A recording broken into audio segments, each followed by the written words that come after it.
come back right now. This morning, Mom? I spoke in a firm tone, thinking I had to tell him immediately, which must have irritated Kevin. He angrily cut me off. I'm busy with a business trip. I know you're not on a business trip. Well, you're so annoying. Yeah, fine. It's not a business trip. Then you can come home, right? Nope. I'm going on a vacation abroad with Julie. What, Julie? Why? Is she your mistress? That's right. Anyway, we're about to catch our flight now. I'll be enjoying it with Kevin. Oh, I see. Well, Mom's funeral is about to start. What? What are you talking about? Don't you understand the difference between a joke you can make and one you can't? Unfortunately, it's true. I'm switching to a video call now, so you can see for yourself if it's real. With that, I switched to a video call. Hello, can you see? This is Mom's portrait. What? Julie and Kevin froze for a few seconds after seeing my mom's portrait. My name is Lisa. I'm a 32-year-old freelance web designer. I work from home while living with my husband, Kevin. He was introduced to me by a client from work, and we got along well, leading to a relationship and marriage without any real dissatisfaction. Back when we were dating, Kevin was calm and kind, but the moment we got married, his attitude grew increasingly cold. It was one of those days. Huh? Another business trip? You just went last week, didn't you? Kevin had just returned from a business trip a few days ago, and now he was leaving again for a 3-day trip, which surprised me. It was just too frequent. If he were in sales, frequent trips could be expected, but I hadn't heard of any department change since we got married. Such a sudden, significant change in circumstances seemed unnatural. I already told you, didn't I? There's an annoying client who keeps calling me to different places. Unlike you, sitting around clicking on a computer, I have to do actual work. Now hurry up and get my stuff ready. Saying that, Kevin threw an empty suitcase in front of me. Why do I have to do this? That thought crushed my heart. Kevin paid no attention to me as I silently stared at the suitcase. After eating and taking a bath as he pleased, he went to sleep. Even when I approached the bed, Kevin was snoring, showing no sign of waking up. Right in front of me was Kevin's smartphone. With fingerprint recognition, I could easily peek inside. With that thought, I picked up his phone, and as I was about to move his finger closer, the screen suddenly lit up. A notification from a messaging app appeared, with an icon that clearly belonged to a woman. I can't wait for our trip this weekend. Last week was shopping, so this time let's relax and cuddle at the hotel. Strangely, I didn't feel angry. Instead, I felt a sense of satisfaction, knowing I now had proof to demand compensation from both Kevin and this woman. This is my chance since he's drunk and in a deep sleep. I opened Kevin's phone and launched the messaging app. I immediately took out my phone, taking pictures of the screen, and slowly scrolled through the messages. I recorded every exchange since the time they likely started their affair, capturing it all in a video. There were also photos taken of him in bed, completely naked, and I struggled to steady my trembling hands. I need to verify if Kevin's overnight stays were truly for business or just to meet his mistress. I asked an acquaintance working at the same company as Kevin, and it seemed that while not everything was a lie, sometimes he really was on a business trip. Even after doing all of this, Kevin showed no sign of waking up, and gathering evidence was chillingly easy. It's like he never even bothered hiding his affair. He must think I'm a complete fool. The sloppy way he managed everything made my head spin. Even the next morning, Kevin seemed to have no clue. He sat as usual, waiting for breakfast to be served, and when he ate it, he complained. Your cooking is always so bland. It's not good. I work hard out there, but man, having an easy jobs you can do from home must be nice. Kevin belittled my job and complained about how tough his own work was. Watching him leave through the front door, I strangely felt nothing. I even had the luxury of wondering if I should start looking for a lawyer. Maybe because I stopped saying anything, Kevin seemed to be in a slightly better mood. All right, I'm off. That weekend, Kevin left for his business trip, actually his affair trip, with just a few words, which was unusual. After tidying up the house a bit, I was debating whether to go out for groceries when I received a rare call on my phone. I have an older sister named Julie, a younger brother named Joe, and a younger sister named Sherry. The call was from my brother Joe. Joe was married too, but he lived with our mom to save up for a home of his own. "Hello, what's up?" I answered the phone, and Joe's voice sounded more somber than the last time we met. Lisa, sorry to call out of the blue. Actually, Mom passed away. What? No, that can't be true. I let out a scream. The times I have spent with my mom come back to mind. Hearing the sudden news of my mom's death felt like a stabbing pain in my chest. It's true. She suddenly collapsed this morning and we called an ambulance right away, but she didn't make it. I've tried reaching Julie too, but I can't get through to her at all. Lisa, do you know where she is? I'm sorry, I can't help. I have no idea where Julie is. I see. Sorry to bother you during such a busy time. Are you coming with Kevin? When he asked that, I hesitated for a moment. I had the urge to spill everything to Joe right then and there, but I held back, knowing it wasn't the right time to tell him. Kevin's on a business trip right now. I'll come alone. Got it. Let me know if there's anything I can help with. Thanks, Lisa. Honestly, there's so much to do, and I'm having trouble keeping up. I'm truly sorry for Mom. Since you sound busy, I'll come over right now and help out.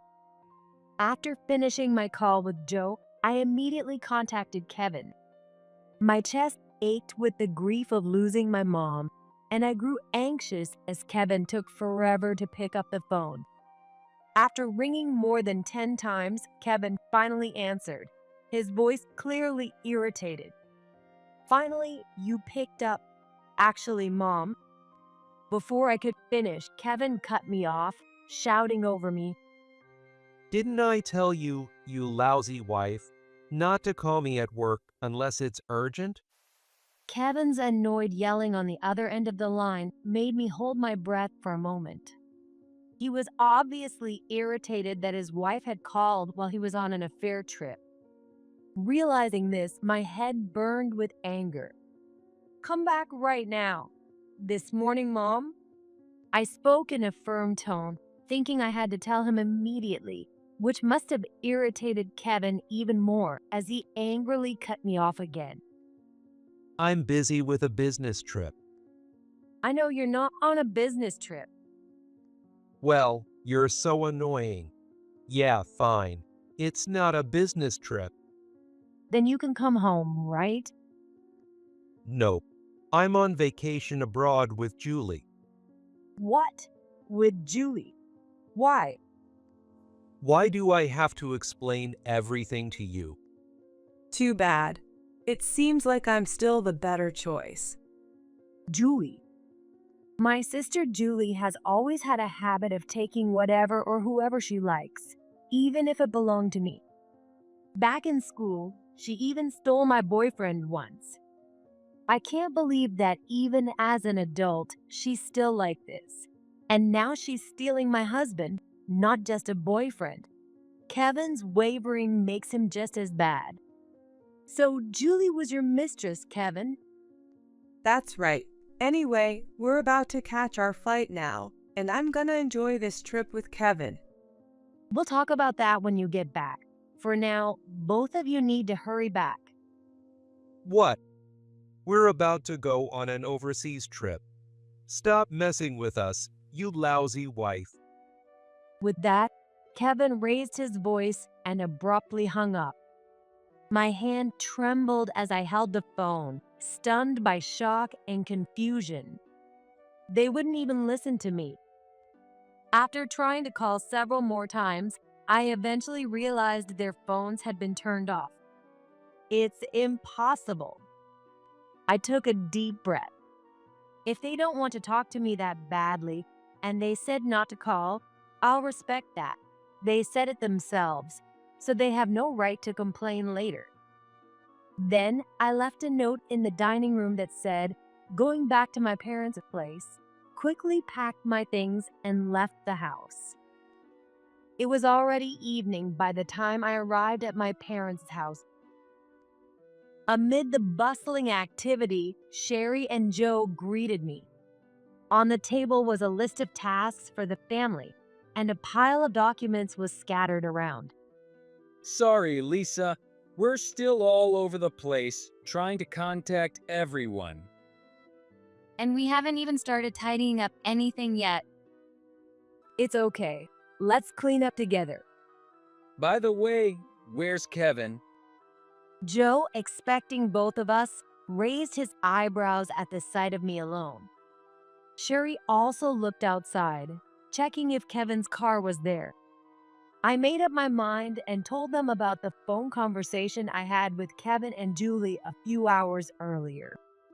After an almost painfully silent pause, Sherry was the first to speak up. What?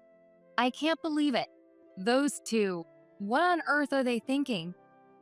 Sherry, trying her best to suppress her anger, clenched her fists tightly, her face flushed red. Julie, you've got to be kidding me. Joe muttered in a terribly low voice. That day, I stayed at my parents' house, and the next morning, we all busily went about tasks like submitting the death certificate. I contacted the relatives we hadn't been able to reach yesterday, informing them about Mom's passing and the time of the wake, and focused on getting everything ready for it. When the wake began, despite the short notice, many people came to pay their respects to Mom. I'm truly sorry for your sudden loss. My heartfelt condolences. The relatives offered their condolences, but each time they asked about Julie and Kevin's absence. Huh? Where's Julie? I don't see Kevin either. Julie's whereabouts are unknown, and Kevin had an important business trip he just couldn't get out of. How could her whereabouts be unknown at her own mother's funeral? A business trip during his mother-in-law's funeral? Is that really unavoidable? After I explained, reactions varied from disbelief to anger, and some people even tried contacting Kevin or Julie on the spot. However, wherever they were on their vacation, their phones seemed to be off and no one could get through. After a chaotic night, I collapsed into sleep, and the next day came. Lisa, I really think you need to get in touch with Julie before the funeral. I agree. I don't want them here either, but considering Mom, I think it's the right thing to do. Prompted by the two of them, I decided to take my chances and call repeatedly until someone answered before the funeral started. At first, I couldn't get through, but after over 100 calls, I finally connected. Finally, you answered. What do you want? Stop calling me. Yeah, we're trying to enjoy our vacation. All these calls are ruining it. I see. Well, the funeral for Mom is starting now. What? What nonsense are you talking about? Don't you know the difference between a joke you can make and one you can't? Unfortunately, it's true. I'm switching to a video call now so you can see for yourself. With that, I switched to a video call. Hello, can you see this? It's Mom's portrait. What? Julie and Kevin froze for a few seconds after seeing Mom's portrait. Is this some kind of prank because we were on an affair trip? A prank? Geez, that's not funny at all. Cut it out. Julie, Kevin, I wish it were just a joke too. Joe quietly conveyed his message, trembling with anger at the two who were joking around. Julie, if you don't come back soon, you won't be able to say goodbye to Mom. Wherever you are, you should at least come to the funeral. Is it really Mom's funeral? I've already told you yes. No, it can't be. Why, Mom? No one told us about this. Why didn't you tell us something so important sooner? I tried to tell you. I've been calling both your phones and Kevin's phone repeatedly since the day before yesterday. And I'm sure you got tons of missed calls from us and the relatives, haven't you? At my words, Kevin choked up, looking away. I didn't know when Kevin turned his phone back on, but with all the calls about Mom's death, it easily exceeded 200 attempts in total. Maybe we should just say the reception was bad during the trip? Oh no, I'm not letting you off that easy. I'll make sure everyone knows the truth. You better hurry back, though. There might not be a place for either of you anymore. Pretending not to know was clearly no longer an option. Oh no, we gotta go, Julie. Kevin called out to Julie, who was in a hysterical mess on the ground, sobbing, and ended the call. After that, my siblings and I managed to see Mom off. But at the final farewell, I couldn't hold back my tears at the sight of Mom's peaceful face. We cried openly, hugging each other, Joe, Sherry, and I, as we said our goodbyes to her. After the funeral ended, we returned to our parents' houses. Kevin and Julie still hadn't returned from their trip. The next afternoon, we heard heavy footsteps as Kevin burst into the living room, with Julie trailing behind him. Did we make it in time? Just as he said that, Joe rushed up to Kevin and threw a right punch at his face. Kevin screamed as he fell backward with a loud thud, and Sherry slapped Julie across the face. How could you go on a vacation while Mom was dying? The wake and funeral are both over now. Kevin, how could you even show your face here now? If I were you, I'd be too ashamed to come. Kevin clearly didn't expect to be punched, his face dumbfounded. When he finally seemed to understand what had happened, his face turned red with anger as he yelled back. Knock it off. You didn't have to hit me. It's just a funeral. Just a funeral? Kevin, unwilling to admit his fault, glared at me as he spoke. Besides, when you called, you didn't say what it was about right away. If you had just told us clearly, Julie and I would have turned right back at the airport. Enough! You two didn't even try to hear Lisa out. Joe's cold voice drowned out Kevin's shouting. Unlike Joe, who was still shaking with anger, Sherry showed no attempt to hide her disdain as she glared at Kevin and Julie. Did it never occur to you guys that Lisa might be lying? Of course not. I recorded our entire conversation. I've already had both of them listen to it. If you want, you can listen too. When I showed them my phone, Kevin and Julie's eyes widened in shock. What? Recorded? What do you mean? Given my line of work, I have all calls made on my phone automatically recorded. Unlike meetings on the computer, The calls that come through my phone often involve minor corrections or additions. Since they're easily communicated, it can lead to disputes about what was said. It's a handy feature, especially when trying to figure out which pushy salesperson is responsible, so I use it a lot. Naturally, the conversation with Kevin had also been recorded, and I had already let Sherry and Joe listen to it. Sherry glared at Kevin, her eyes wide with disbelief. Kevin, you're lying to Lisa, aren't you? I checked with your company. Your department doesn't even have any business trips right now. Plus, it seems like you've been taking paid leave continuously. You snooped around about me at my job. It turns out that Sherry, who happens to work at the same company as Kevin, had grown suspicious and decided to look into his department regarding this whole situation. Of course. When someone from the same company as you is too busy to attend their own mother-in-law's funeral, let alone going on a business trip, it raises questions. Or is there something you don't want people looking into? Joe, who had remained silent, raised his pale face and looked seriously at Kevin. Now that you mention it, what have you been doing with Julie all this time, leaving Lisa alone while you took paid leave? Kevin arrogantly shouted. None of this is any of your business. As Kevin's loud voice echoed, I turned on my phone. It contained all the evidence I had previously gathered of his affair. The trip you took was with Julie, your mistress, I said, showing them my phone. Hey, you have no right to reveal that.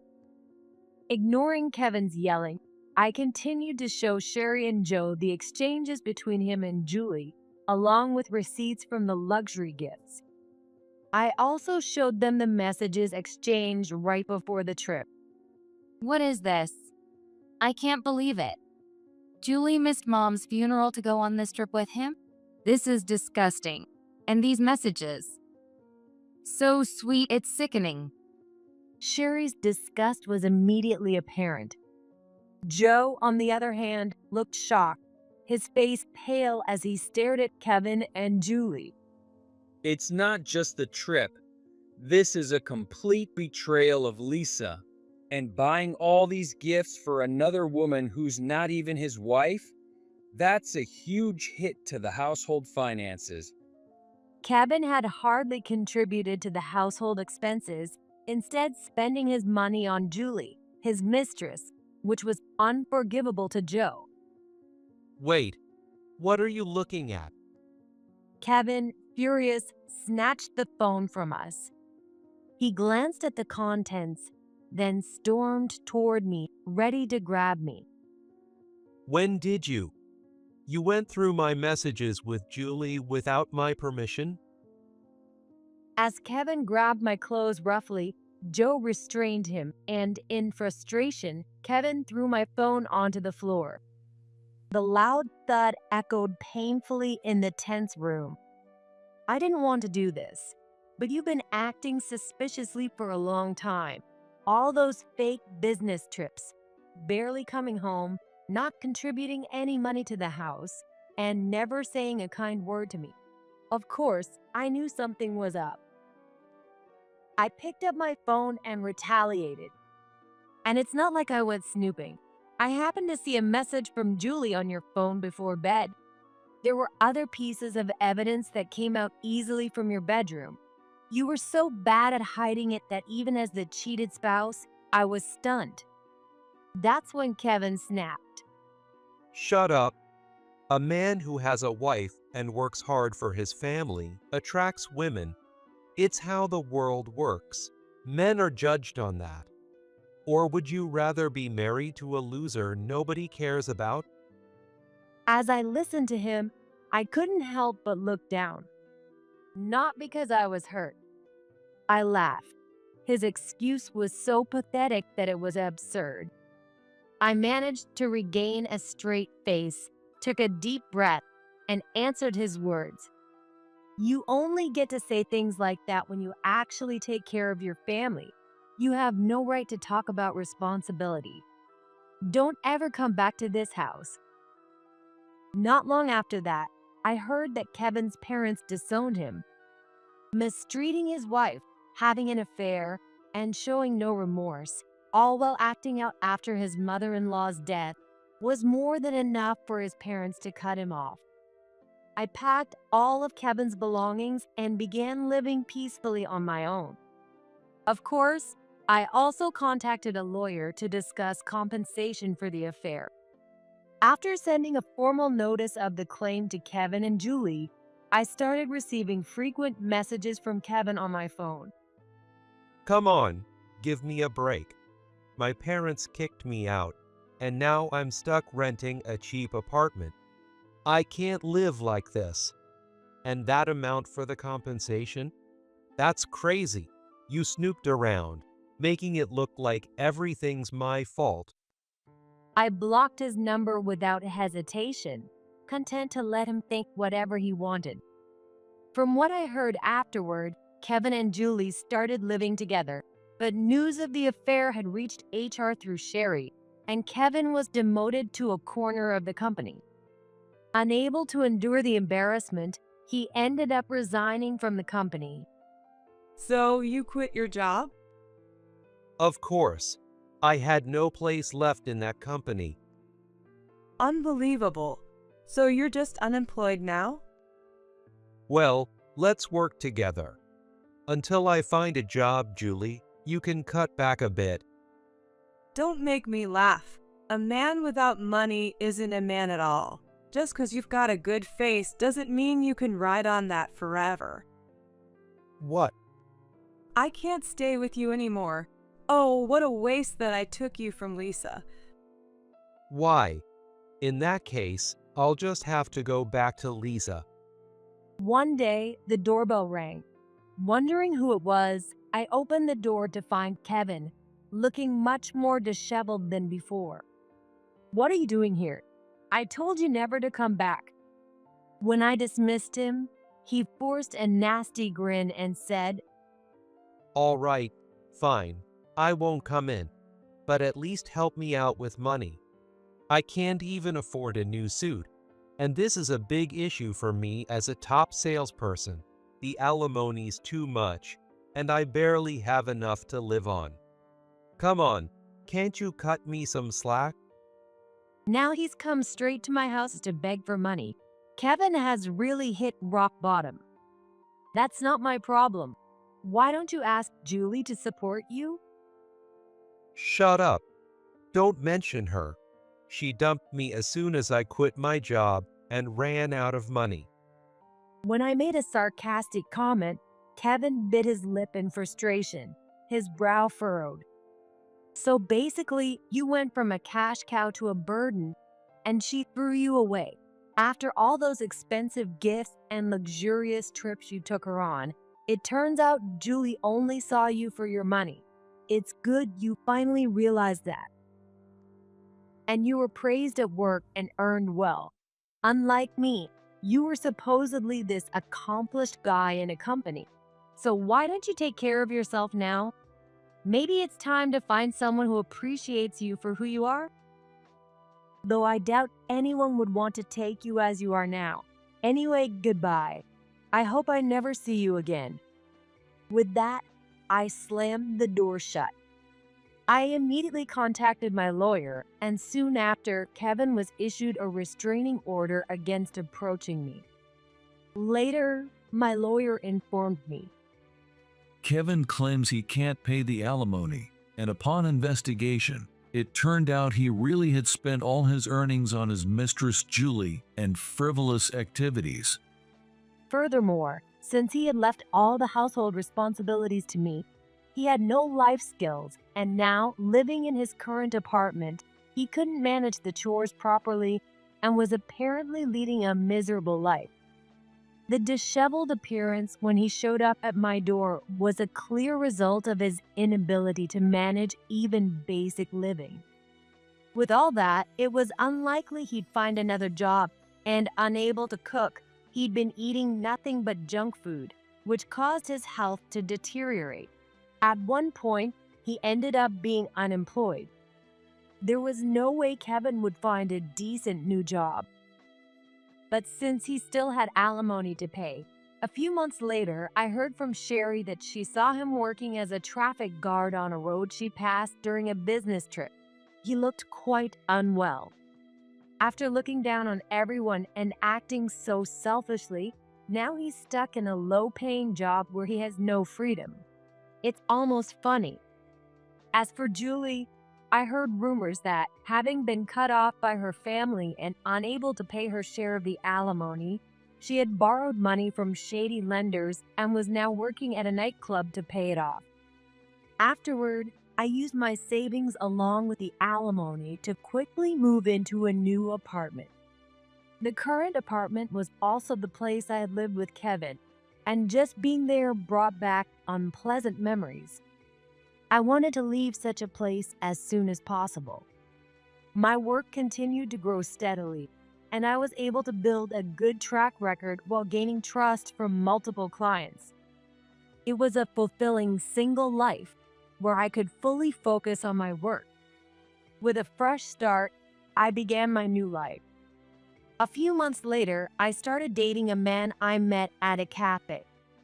He worked in project development at a major company and showed a lot of interest and respect for my work as a web designer.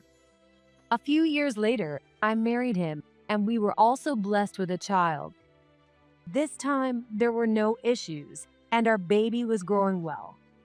My new husband took great care of me during my pregnancy, and now we were both eagerly preparing for the birth of our child.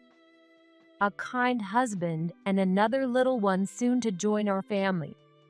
I was truly enjoying my days, filled with love and peace in our home.